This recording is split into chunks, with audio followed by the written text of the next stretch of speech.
नमस्कार दोस्तों, episode SFM channel पे आपका स्वागत है। आज हम आपके सामने एक नई पौराणिक कथा लेके आए हैं। इसमें हम जानेंगे कि ध्रुव तारा कैसे बना था, इसके पीछे क्या पौराणिक कथा है। आइए जानते हैं इसके बारे में। स्वयंभू मनु और शत्रुपा के दो पुत्र थे, प्रियव्रत और उतानपाद। उतानपाद की सुनीति और सुरुचि नामक दो पत्नियां थीं। राजा उतानपाद को सुनीति से ध्रुव और सुरुचि से उत्तम नामक दो पुत्र उत्पन्न हुए।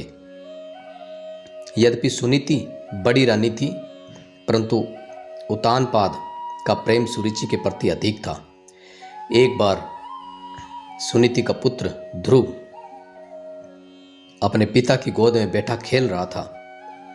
इतने में सुरुचि वहां आ पहुंची।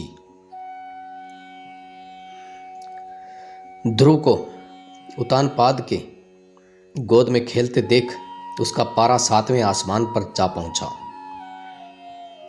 सोतन के पुत्र को अपने पति की गोद में वह बर्दाश्त न कर सकी। उसका मन ईर्ष्या और द्वेष से जल उठा। उसने झपट कर बालक ध्रुव को राजा की गोद से खींच लिया और अपने पुत्र उत्तम को उसकी गोद में बिठा दिया तथा बालक ध्रुव से बोली, अरे मूर्ख, राजा की गोद में वही बालक बैठ सकता है जो मेरी कोख से उत्पन्न हुआ हो। तू मेरी कोख से उत्पन्न नहीं हुआ है और इसलिए तुझे इनकी गोद में बैठने का कोई अधिकार नहीं है।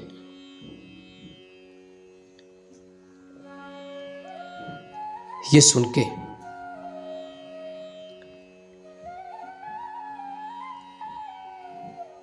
के 5 वर्ष के ध्रुव को अपनी सौतेली माँ के व्यवहार पर क्रोध आया।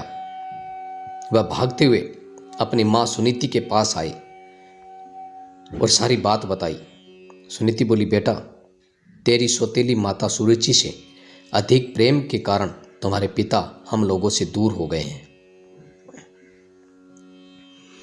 तुम भगवान को अपना सहारा बनाओ।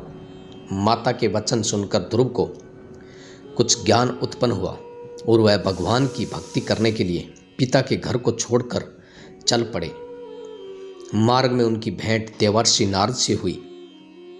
देवर्षि नारद ने बालक को समझाया, किंतु ध्रुव नहीं माना। नारद ने उसके दृढ़ संकल्प को देखते हुए ध्रुव को मंत्र की दीक्षा दी। इसके बाद देवर्षि राजा उतानपाद के पास गए। राजा उतानपाद को ध्रुव के चले जाने से बड़ा पछतावा हो रहा था। देवर्षि नारद को वहां पाकर उन्होंने उनका सत्कार किया।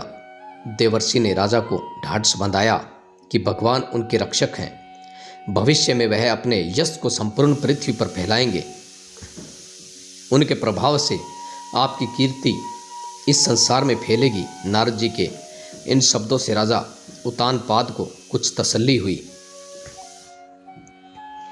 उधर बालक ध्रुव यमुना के तट पर जा पहुंचे तथा महर्षि नारद से मिले मंत्र से भगवान नारायण की तपस्या आरंभ कर दी। तपस्या करते हुए ध्रुव को अनेक प्रकार की समस्याएं आई, परंतु वह अपने संकल्प पर अडिग रहे। उनका मनोबल विचलित नहीं हुआ। उनके तप का तेज तीनों लोकों में फैलने लगा। ओम नमो भगवते वासुदेवाय की ध्वनि बैकुंठ में गूंज उठी। तब भगवान नारायण भी योग निंद्रा से उठ बैठे। ध्रुव को इस अवस्था में तप करते देख नारायण प्रसन्न हो गए तथा उन्हें दर्शन देने के लिए प्रकट हुए। नारायण बोले, हे राजकुमार, तुम्हारी समस्त इच्छाएं पूर्ण होगी। तुम्हारी भक्ति से प्रसन्न होकर मैं तुम्हें वह लोक प्रदान कर रहा हूँ जिसके चारों ओर ज्योतिष चक्र घूमता है तथा जिसके आधार पर सब ग्रह नक्षत्र घूमते हैं। प्रलय काल में भी जिसका कभी नाश नहीं होता, सप्तऋषि भी नक्षत्रों के साथ जिसकी प्रदक्षिणा करते हैं, परिक्रमा करते हैं, तुम्हारे नाम पर वह लोक ध्रुव लोक कहलाएगा। इस लोक में 36 सहस्त्र वर्ष तक तुम पृथ्वी पर शासन करोगे। समस्त प्रकार के सर्वोच्चतम ऐश्वर्य भोग कर अंत समय में तुम मेरे लोक को प्राप्त करोगे। बालक ध्रुव को ऐसा वरदान देकर नारायण अपने लोक लौट गए। नारायण के वरदान स्वरूप ध्रुव समय पाकर ध्रुव तारा बन गए। हाथ की कहानी में हमने ध्रुव तारे के बारे में बताया। ऐसी ही रोचक कथाएं सुनने के लिए हमारे चैनल को सब्सक्राइब कीजिए और साथ में बेल आइकन दबाएं ताकि हर नोटिफिकेशन आपको मिलता रहे और ऐसी रोचक पौराणिक कथाएं आप सुनते रहें। धन्यवाद।